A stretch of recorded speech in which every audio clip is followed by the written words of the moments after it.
একজন মানুষের চাকরি নেই, তাকে কখনো জিজ্ঞাসা করবেন না চাকরি কবে হবে।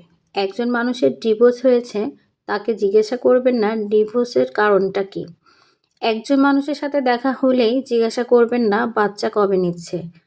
একজন সিঙ্গেল মানুষকে পট করে জিজ্ঞাসা করবেন না বিয়ে কেন হচ্ছে না। এই লিস্ট ধরে আগাতে গেলে লিস্ট অনেক লম্বা হয়ে যাবে। সব থেকে ভালো হয় মনে রাখবেন, সব সময় কারোর পার্সোনাল স্পেসের ভিতর ঢুকে পড়ার চেষ্টা করবেন না। প্রশ্নগুলো খুবই বিরক্তিকর এবং পার্সোনালও বটে, এবং এই প্রশ্নগুলো করার মানে হচ্ছে বেসিক ম্যানার বহির্ভূত একটা কাজ করছেন। সো হ্যালো এভরিওয়ান, আসসালামু আলাইকুম। যিনি যেখান থেকে আজকের ভিডিওটি দেখছেন, আশা করি সবাই ভালো আছেন, সুস্থ আছেন। তো একটি লাইক দিয়ে ভিডিওটি কন্টিনিউ করবেন, আর যারা অলরেডি করে ফেলেছেন তাদেরকে অসংখ্য ধন্যবাদ। তো যেটা বলতেছিলাম, শুধুমাত্র আমাদের বয়স বাড়লে কি আমাদের ম্যাচুরিটি বাড়ে? কখনোই না। একজন মানুষকে তখনই ম্যাচুরিট বলা যায় যখন সে সভ্যতা জানে, ভদ্রতা জানে, মানুষের সাথে কথা বলতে জানে এবং জানে কখন কার সাথে কোন সিচুয়েশানে কি কথা বলতে হয়।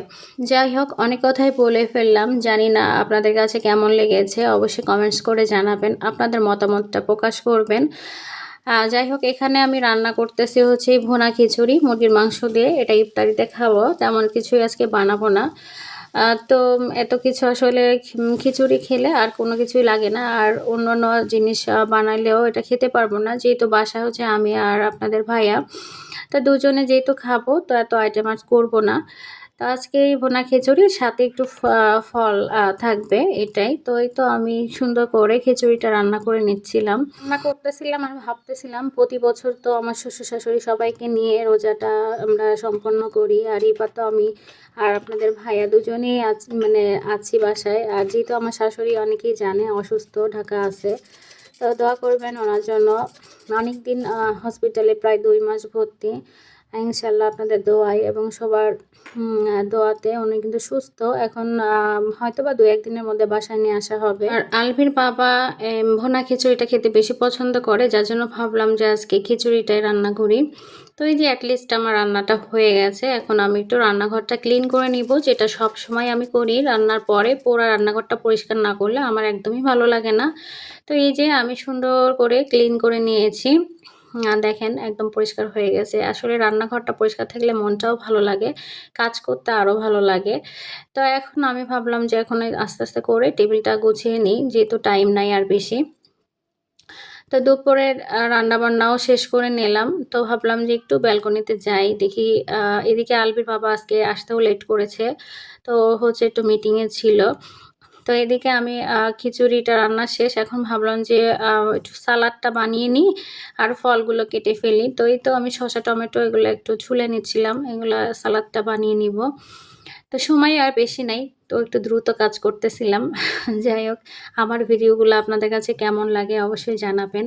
আর যে আপু ভাইয়ারা সব সময় আমাকে এইভাবে সাপোর্ট করতেছেন, সবার জন্য মন থেকে দোয়া এবং শুভকামনা।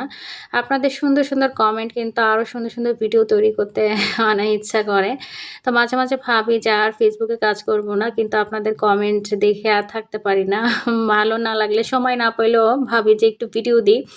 তো দেখেন আমার সময় নাই, এভাবে একটু ম্যাজিক করে নেবেন। দেখছেন আমি এই যে ম্যাজিক করে কেটে নিচ্ছিলাম। তো যাই হোক, আমার কিন্তু টমেটো সালাদ হয়ে গেছে। এই দেখেন ম্যাজিক করে কিন্তু আমি তরমুজটাও কেটে নিলাম। তো আমার মতন কে কে এরকম ম্যাজিক করেন যখন সময় থাকে না, জানাবেন আপুরা। তো এই তো আমার শরবতটাও হয়ে গেল। তো এই যে আমার সব কিছুই হয়ে গেছে। এদিকে আলভির বাবাও চলে আসছে। তো এই যে গোছানো শেষ। তো আমি তো আজকে আর তেমন ভাজা পোড়া কিছু করি নাই, আগের দিনেরগুলা ছিল। তো ভাবলাম ওটা একটু ওভেনে গরম করে নিই, যেহেতু আছে ফ্রিজে রেখে দিয়েছিলাম। তো ওটাও গরম করে নিলাম, যে যেটা খাই বাচ্চারা যদি খেতে চায় এই জন্য দিলাম। তো এখন আমাদের আজান কিন্তু হয়ে যাচ্ছিল। আমার হাতে আবার ক্যামেরা ছিল, তো ওই সময় একটু ভিডিও করে নিচ্ছিলাম।